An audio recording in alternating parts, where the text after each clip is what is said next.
sideways aja ya. Menurut gue ada potensi untuk kita tunggu ya, sekedar ini bisa jadi penan kurang lebih ya, kita tunggu di range bawah sini. Jadi tunggu di pad bawah sini mungkin ya 272 baru dia breakout atas lagi. Mungkin kayak gini guys ya, at a longer term time frame kurang lebih kayak gini guys.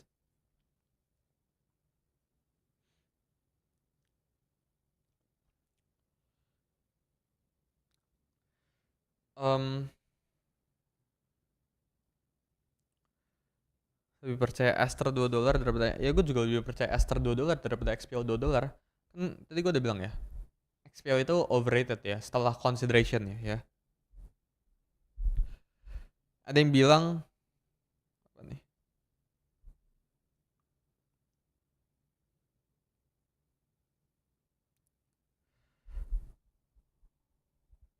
Bisa spot guys.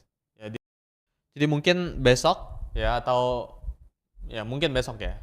Gue bakal live ke member. Baik banget yang request buka panel itu gue bukanya ke member guys. Jadi yang again gue bilang sekali lagi ya, gue jarang banget buka kerugian PNL tuh di public guys. Gue buka kerugian gue tuh di internal, biar yang internal tuh relate gitu ya. Jadi jangan lupa kalau ada promonya ya, recovery 45, recovery 40 sama recovery 20 ya buat potongan. Ini limited buat 3 orang ya. Besok gue bakalan share ke kalian portfolio structure yang menarik buat Q4 ini ya. Kalau kalian cek track record gue itu udah menarik guys ya. Ini track record terbaik guys mungkin satu Indonesia ya. Aster itu kalau paling bawah, Hyperliquid kalau paling bawah, Trump itu nggak ada yang call guys bahkan. Ya kita call di 0,47 bahkan ya. Jadi kalau kalian rasa live ini ada manfaat ya, jangan lupa buat like live ini ya. Sampai jumpa di live berikutnya. Bye guys.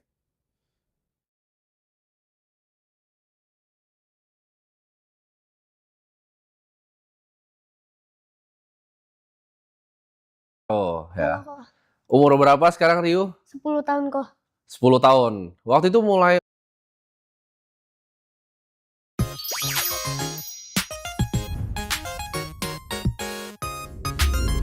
Oke, Rio Kintaro ya. Kok Umur berapa sekarang Ryu? 10 tahun kok. 10 tahun. Waktu itu mulai usaha pertama kali itu umur berapa Ryu? Terus kenapa, apa yang bikin kamu mau usaha? Pertama kali mulai usaha umur 7 tahun kok, dikasih kado sama mama papa. Waktu ulang tahun ayam goreng crispy gerobakan. Oh jadi ada ayam goreng crispy gerobakan dikasih usaha gitu? Iya, kado ulang tahun kok. Oke, jadi kado ulang tahunnya usaha? Iya. Oke. Karena habis itu kan gagal tuh 3 hari tutup karena nggak diurusin kan. Ya. Namanya kan aku masih 7 tahun kan, masih sibuk main dan sekolah kok. Ya. Habis itu akhirnya aku penasaran lagi, coba di usia 8 tahun jualan di mobil kok, jualan susu pakai topping sama promosiin rice bowl-nya dari mama. Oke, jadi mama bikin rice bowl-nya, kamu promosiin di belakang mobil gitu? Iya, itu rice bowl-nya punya mama sama brand aku susu waktu itu. Oke. Nah, terus tutup lagi kok sebulan, karena aku lihat kurang bagus untuk kedepannya prospeknya. Karena kan Oke. susu sapi asli murni, jadi gampang basi. Oke. Akhirnya yang ketiga aku bikin jamu. Awalnya itu kan aku lumayan sering sakit tuh kok. Ya. Akhirnya dikasih jamu, akhirnya dikasih obat sama mama papa kan. Obat kan ada efek samping yang kurang baik, jadi coba dikasih jamu. Terus sembuh, tapi aku nggak suka karena pahit, rasanya nggak enak kok. Habis itu aku bilang ke mama papa bilang jadiin bisnis aja, peluangnya besar. Oke, jadi kamu pertama kali dikasih apa yang gerobak tadi, habis itu jualan di belakang, terus apa namanya, jualan jamu. Tapi semangatnya apa yang bikin kamu awalnya tuh pengen mulai? Apakah diajarin sama orang tua? Background-nya apa sih mama papa kamu? Pebisnis juga kok, Oke, jadi mama atau papa yang pebisnis? dua-duanya. Oh dua-duanya. Papa usaha apa? Otomotif, Oh papa di bidang otomotif. mama di bidang refleksiologi. Oke, otomotifnya apa papa? Kayak coating, paint protection film, sama Oh PPF gitu-gitu ya? Apa yang sebenarnya kamu pengen capai lewat personal brand kamu? Kamu kan udah mulai usaha nih. Cuman akhirnya kamu decide untuk kamu bikin konten gitu. Apa yang awalnya bikin kamu mau konten untuk ibaratnya dokumentasi nih usaha kamu, itu kenapa? Awalnya aku pengen konten. Iya. Awalnya aku pengen konten, iseng aja di umur 5 tahun kok. Oh jadi ngonten duluan waktu itu 5 tahun? Iya, ngonten duluan di 5 tahun, iseng-iseng aja kan. Iya. Iseng-iseng aja, habis itu akhirnya views-nya kan lumayan kan. Oke. Terus papa hire ini karyawan anak konten Iya. buat usahanya papa. Oke. Usahanya papa sama mama. Habis itu cobalah aku jadi talent-nya dan cocok tuh kok, Oke, cocok lumayan juga. Akhirnya coba pakai anak konten itu. ya. Nah kan teman-teman kamu banyak kan seumuran kamu tuh masih banyak yang main, masih banyak yang sekolah. Umur 10 tuh harusnya kelas berapa berarti sekarang? Umur 10 aku kelas 5 SD. Oh kelas 5 SD. Itu kan sebenarnya masih banyak yang main-main. Hmm. Gue juga awal sebenarnya pertama kali jualan tuh ini banyak yang nggak tahu ceritanya tuh kelas ya mungkin 4-5 SD waktu itu jualan buku sulap segala macam udah jualan juga gitu. Cuman kan kebanyakan orang masih banyak yang nggak fokus tuh untuk usaha untuk nyari uang. Kenapa kamu tertarik gitu dengan nyari uang? Apa sih yang kamu cari dari sana? Ya karena awalnya iseng aja, terus akhirnya tertarik kok. Ya. Dan aku nggak mau ngebebani mama papa terus-terusan. Aku pengen coba dapet penghasilan aku sendiri dan coba mandiri gitu kok. Tapi kan kamu belum di umur yang sebenarnya seharusnya mandiri. Emang banyak teman-teman aku juga sendiri tuh banyak mulai sebenarnya kan sebelum usianya gitu. Mulai dulu mulai usaha belajar investasi juga dari lama. Kan sebenarnya kamu nggak perlu. Misalnya keluarga kamu udah ada usaha apa namanya otomotif tadi, mama juga ada usaha. Sebenarnya kan biasanya orang fokus belajar. Nah dorongannya tuh selain mau mandiri itu apa? Ada nggak dorongannya? Dorongannya karena awalnya mama papa kasih aku kado ulang tahun ayam goreng crispy gerobakan di usia yang ke-7 tahun ulang tahun kok. Oke. Nah itu dia dorongannya. Habis itu akhirnya aku tertarik, penasaran dan mama papa juga udah nyiapin aku. Kan aku anak tunggal nih ya. Ya. Jadi ya mama papa udah nyiapin aku dan aku pun sepakat untuk mulai mandiri karena nanti aku kan nggak ada saudara kalau ada hal-hal yang tidak diinginkan terjadi nggak ada yang nolongin jadi aku harus bisa berdiri sendiri. Oke. Nah kamu kan akhirnya kamu konten nih, ya kan? Kamu ngonten, apakah kamu bikin kamu punya brand Ryu Kintaro ini jadi sebuah media di mana ada apa orang bisa endorse, bisa placement, atau kamu fokus di bisnis aja? Oh aku juga sebagai content creator jadi aku terima endorse sama AdSense juga kok dari YouTube. Oke, jadi income kamu ada dari bisnis sama dari content creator sekarang. Iya. Nah itu sekarang lebih besar mana tuh? Dari jamu kamu atau dari content creator sekarang? Jamu. Oh masih lebih besar dari jamu. Iya. Oke. Karena kan kalau di content creator ini nggak pasti setiap hari AdSense cair dan ada endorse juga ya. Ya, kamu dalam pengalaman kamu kan tadi udah pernah 2 kali tuh bikin bisnis. Yang pertama kan masih muda banget lah, itu kado 3 hari nggak diurus bangkrut. Usaha kedua kamu jualan di belakang. Nah pengalaman apa yang Ryu tangkap nih? Dari 2 pengalaman itu sama mungkin sekarang bikin jamu nih, selama berbisnis apa sih pengalaman yang kamu tangkap? Pengalamannya, pelajarannya lah Ya. Pelajarannya pastinya harus lebih konsisten, lebih pantang menyerah dan lebih fokus lagi untuk menjalankan sesuatu sih kok. Karena dulu itu masalahnya dan juga harus taat waktu karena dulu wah berantakan kok sempet. Oke, gimana caranya kamu ngatur waktu? Kamu kan masih 5 SD ya? Itu berarti matematika juga masih lumayan dasar kan belajarnya di sekolah dan lain-lain. Gimana caranya kamu ngatur waktunya? Dari kamu sekolah sampai jam berapa dari sekolah? Dari jam 7 pagi sampai jam 2 siang. Nah, jam 7 pagi sampai jam 2 siang. Nah, itu gimana tuh cara atur waktunya? Kan udah lumayan capek itu sebenarnya kan pulang sekolah. Ya pastinya ya aku harus pantang menyerah, harus gigih dan ini kok harus ada schedule yang udah teratur. Nah, keputusan apa sih yang paling sulit yang kamu pernah hadapin ketika kamu mulai bikin bisnis? Kan kamu udah bikin 3 berarti kan? Kamu kan di bisnis kan seorang pengusaha tuh pasti bikin keputusan-keputusan yang sulit. Kamu pernah nggak ada keputusan yang kamu tuh sulit nih untuk kamu bikin gitu? Keputusan untuk sulit ya? Iya. Pastinya ya untuk ngemodalin usahanya itu kan modal juga nggak lumayan besar ya untuk jamu ini buat aku. Ya. Jadi pastinya aku mikir berkali-kali juga sama mama papa Oke. dan tanya-tanya keluarga aku yang lain gitu. Modalnya berapa untuk mulai yang jamu ini? waktu itu? Jamu cabang pertama kan cuma 1 lantai tuh. Ya, di daerah mana? Ada 2 kan. Ya. Yang satu di Megiore, Gading Serpong dan yang Oke. satu lagi Madison di Gading Serpong juga. Nah, itu modalnya berapa tuh awal-awal? Yang cabang pertama itu 1 lantai sekitar 150 juta. Itu tuh udah sama sewa sama semua yang lainnya? Udah yang dasarnya udah semua dan udah termasuk gaji karyawan. Oke, karyawan ada berapa yang cabang pertama? Cabang pertama sekitar 8. Oh, sekitar 8. Nah, ini menarik nih Rio. Kan kamu masih kecil kan? Kamu udah punya beberapa karyawan. Ini aku juga sempat ngalamin karena aku juga punya karyawan tuh umurnya masih muda, nggak semuda kamu, tapi ya.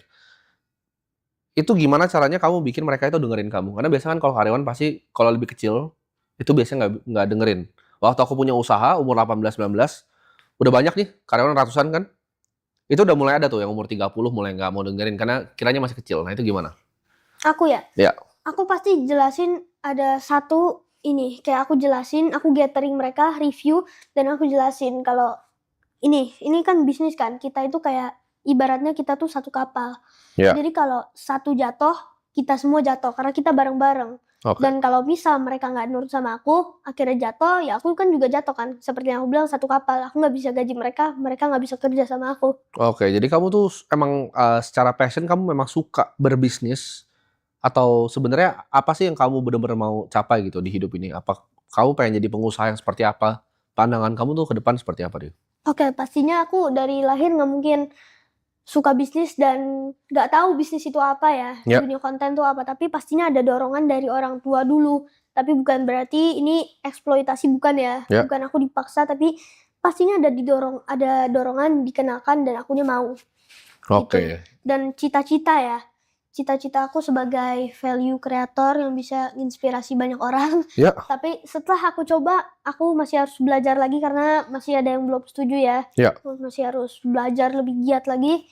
Dan aku ingin jadi businessman. Oke. Aku pengen jamu, aku bisa buka cabang di seluruh dunia, seluruh Jabodetabek. Oh, jadi jamunya ini kamu ekspansi sampai seluruh Jabodetabek? Iya, aku mau. Oke. Kalau misalnya besok nih, kan dunia bisnis nggak ada yang tahu nih, Rio. Misalnya besok bisnis jamu kamu bangkrut nih misalnya. Amit-amit ya. Apa yang kamu bakal lakuin?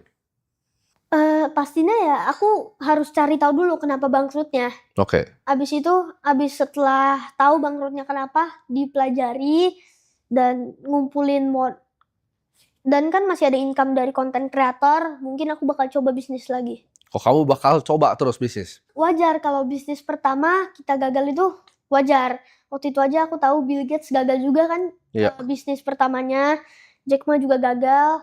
Tapi mereka coba lagi sampai sekarang mereka bisa sukses. Tapi ya kalau bisnis pertama kita nggak gagal berarti kita jago hoki. Oke. Tapi kalau gagal ya itu normal. Oke, jadi Yang kamu menormalisasi kegagalan lah. Iya, dan kegagalan tuh guru terbaik buat kita. Oke. Kamu berarti kalau misalnya sampai amit-amit usaha kamu ini misalnya nggak jalan, kamu akan cari income dari konten kreator. Nah ini pertanyaan aku, Rio, karena menurut aku lumayan menarik. Bisnis kan sesuatu yang sangat-sangat sulit sebenarnya. Dimana bisnis itu banyak variabel. Kamu kan sebagai Rio Kintaro yang di media sekarang kan tuh sebuah bisnis sendiri sebenarnya. Yaitu bisnis media kan. Nah, kenapa kamu nggak fokus di sana? Kamu dapat income dari konten kreator nih, lalu kamu investasikan gitu. Dibanding kamu ambil jalur yang kamu bikin Rio Kintaro, lalu kamu bikin bisnis lagi. Karena kan itu dua hal yang berbeda tuh. Apalagi di umur kamu sekarang, kamu harus main dua bola tuh. Oke.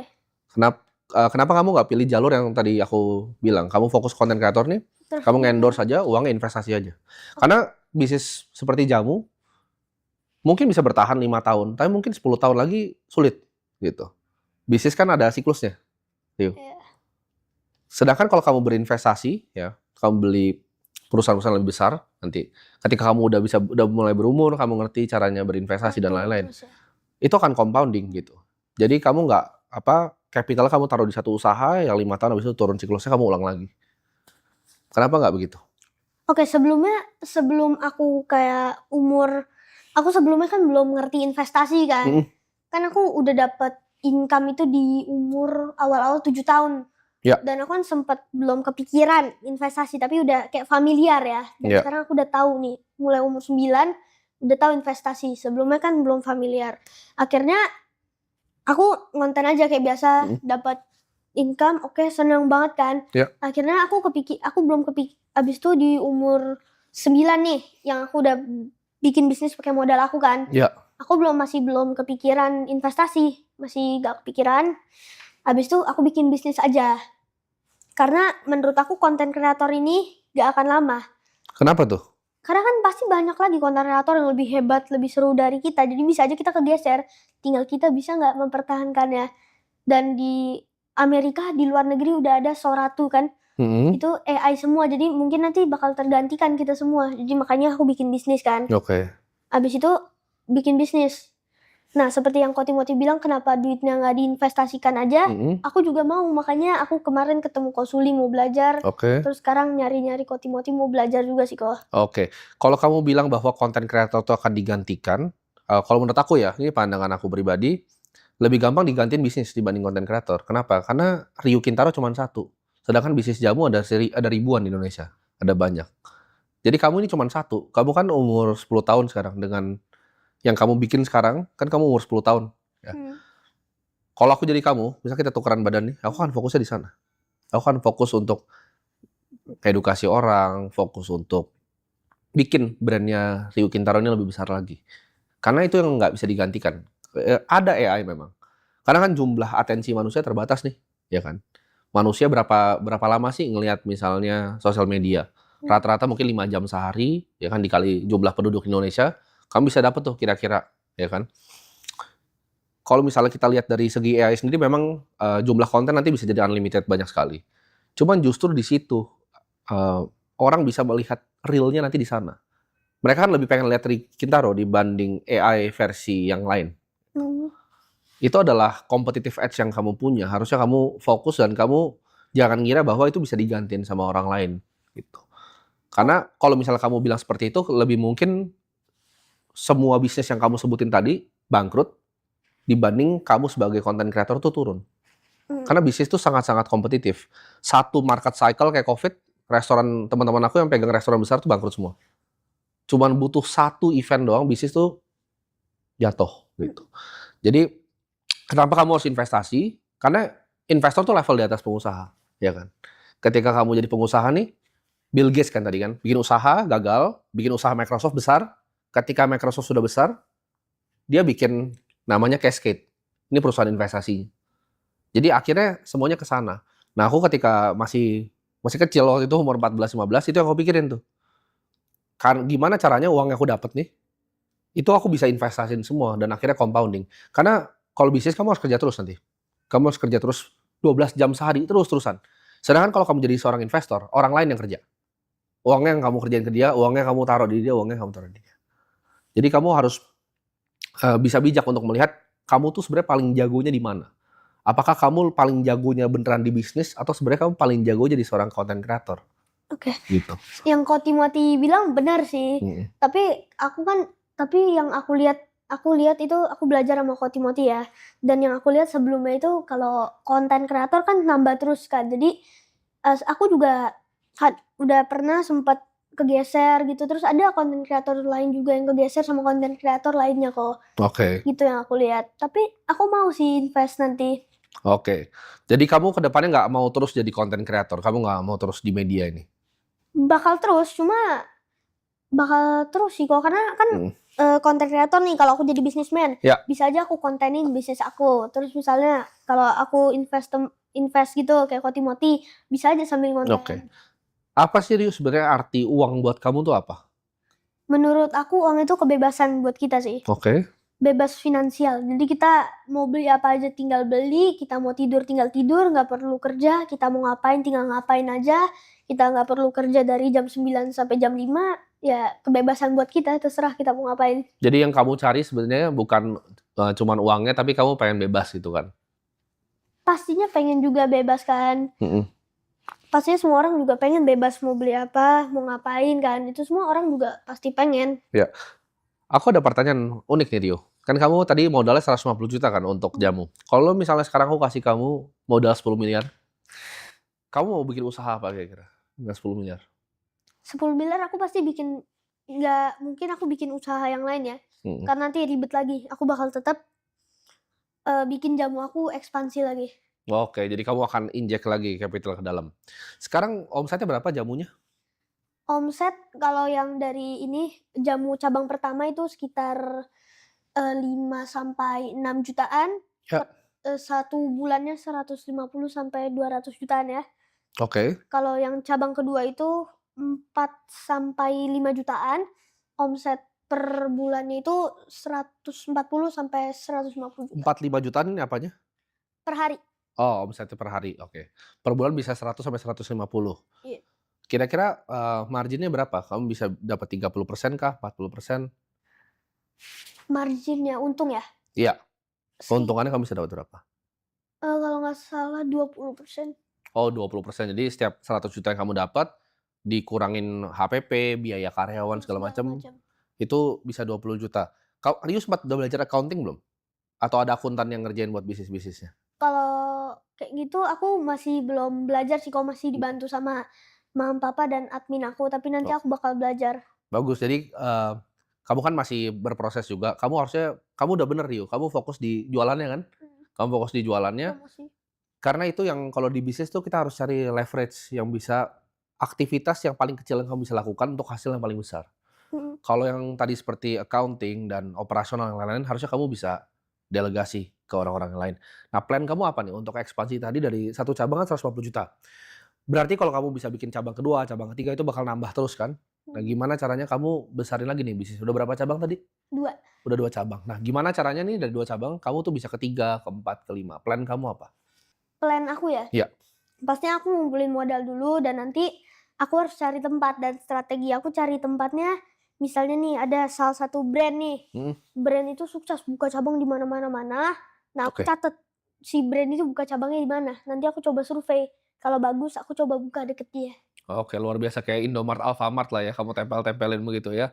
Nah, jamu itu kamu ada lihat nggak, oh jamu yang paling besar tuh sekarang di Indonesia siapa gitu? Jamu paling besar di Indonesia kira-kira aku belum tahu sih, Mhm.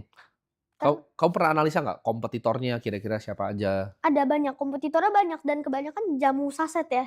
Oke, jamu saset. Ya aku nggak usah sebut brand-nya, tapi menurut aku jamu yang murni itu, yang bener-bener dari rempah-rempah asli itu yang terbaik. Karena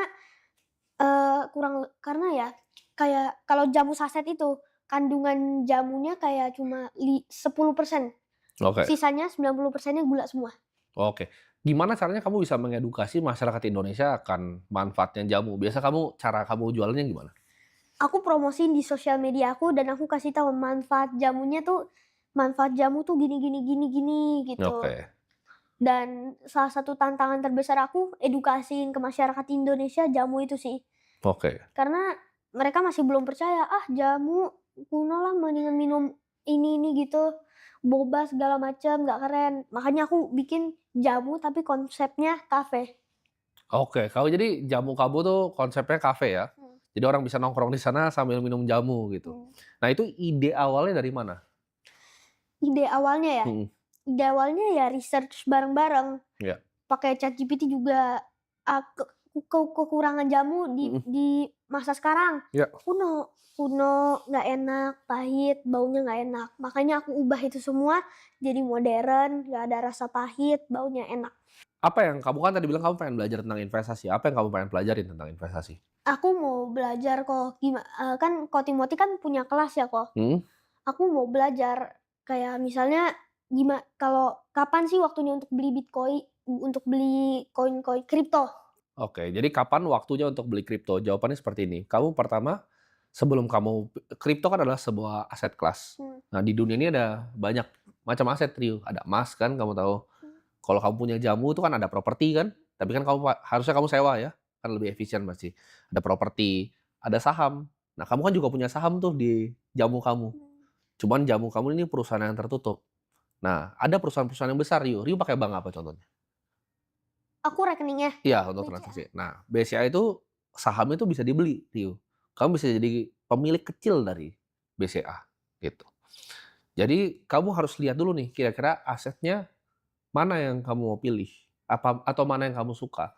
Misalnya kamu tertarik dengan kripto, kamu harus bisa pelajari gitu. Bukan kapan belinya, tapi asetnya ini apa sebenarnya. Iya, sama aku juga mau belajar yang dasar-dasarnya gitu, kok. Iya, betul. Oh iya, aku ada beberapa pertanyaan buat Ko Oh, Timoti. boleh boleh, silakan. Aku mau nanya, Ko Timoti kan udah kaya, kenapa Ko Timoti tuh masih mau jualan kelas, Ko? Oke, kenapa gue mau jualan kelas? Karena gini, pertama kali awal aku mulai, Rio, aku mulai itu umur 14, 15 tahun kan, ya kan. Investasi dan segala macam. Aku berjanji waktu itu. Aku kondisi mungkin beda sama Rio. Aku bener-bener susah. Ibarat aku tuh harus jualan di jalanan. Jadi kalau aku bangkrut, aku kan jualan minyak rambut tuh. Mhm, Waktu itu ada instansi datang segala macam. Kalau aku bangkrut, mama aku tuh nggak bisa makan. Jadi beda.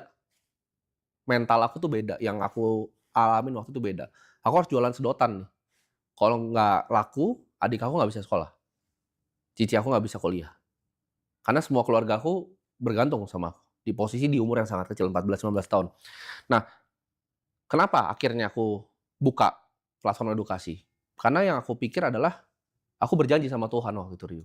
Kalau aku bisa bebas secara finansial, aku mau bantu satu generasi semuanya untuk bebas finansial. Makanya aku bikin Ternak Uang, umur 19 tahun. Ternak Uang itu bukanlah perusahaan yang menguntungkan. Aku rugi, aku balikin uang investor 36 miliar rupiah tuh waktu itu. Itu umur 19-20 tahun. Aku harus balikin 36 miliar rupiah ke investor. Itu bukan perusahaan yang untung gitu. Sampai sekarang masih jalan medianya gitu.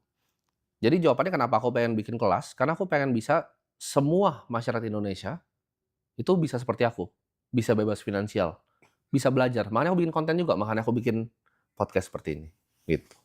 Oke kok. Jadi tujuan Ko Timothy untuk bantu orang-orang ya? Ya, sama seperti ada investor terkenal Rio, namanya Ray Dalio. Ray Dalio itu punya hedge fund terbesar di dunia.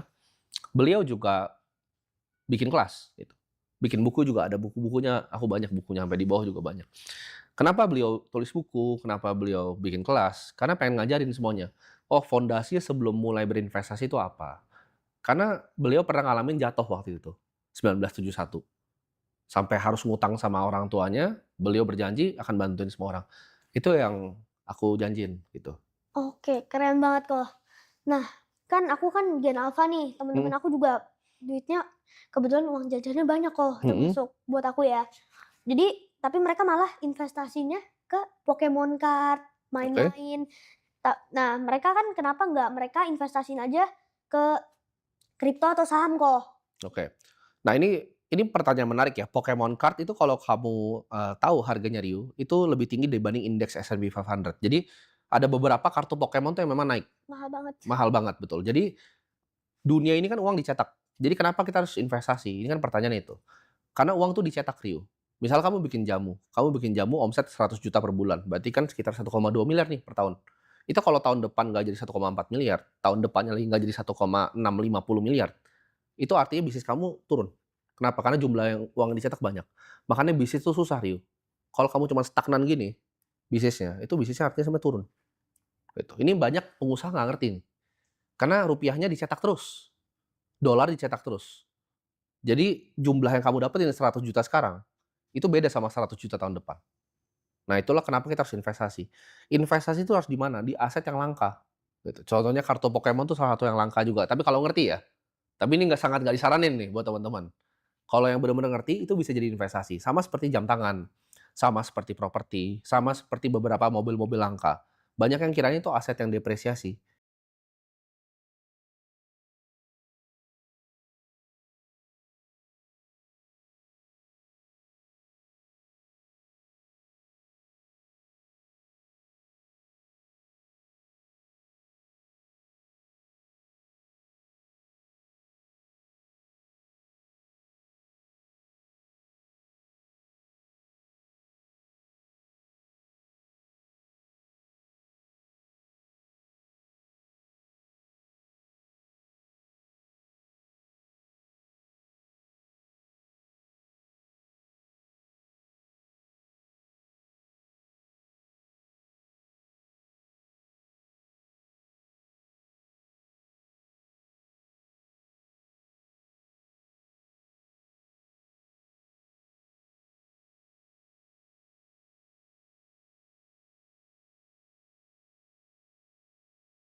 all sold?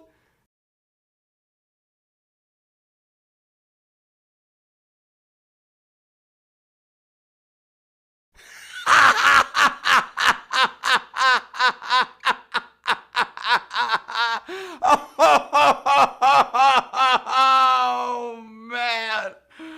Woo!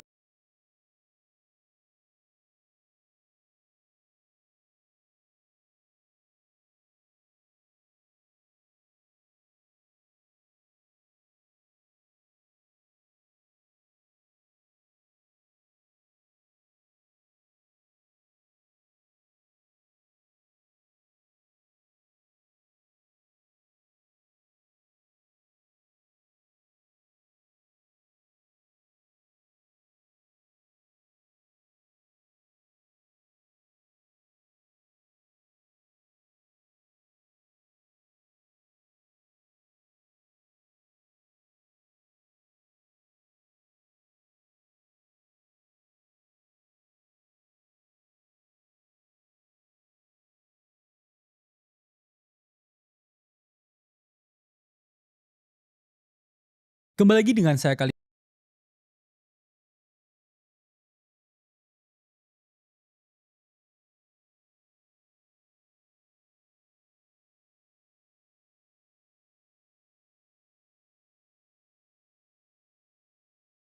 atau mungkin ya kalau dikasih sama Tuhan sampai ribuan triliun, ini saya mau pakai untuk generasi Indonesia, saya mau bangunin sekolah pakai ini. Ya, soalnya kan banyak influencer tuh nggak ada portonya gitu kan, portonya ya dia sensor-sensor atau pakai exchange ilegal gitu.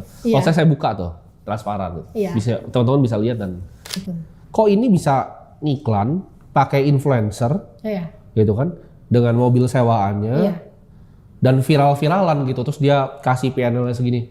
Menurut saya itu harus ditindak tegas, karena kalau kayak gitu kan yang kayak saya kasihan. Timotius sendiri seperti ngomong tuh, kalau misalnya investasi itu bukan hanya mengejar keuntungan semata, tapi di balik itu ada yang lebih besar, yakni sabar dan kedisiplinan jangka panjang. Betul. Bisa dibilang itu adalah sadis, sabar dan disiplin.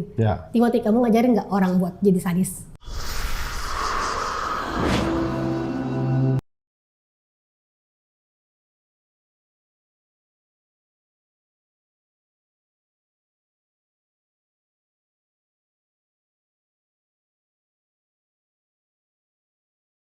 Halo guys, David sini dan kita bakal unboxing HP Special Edition, hasil kolaborasi dari Game of Thrones bareng Realme. Entah isinya bakal kayak gimana, se-epic apa. Buat yang belum tahu,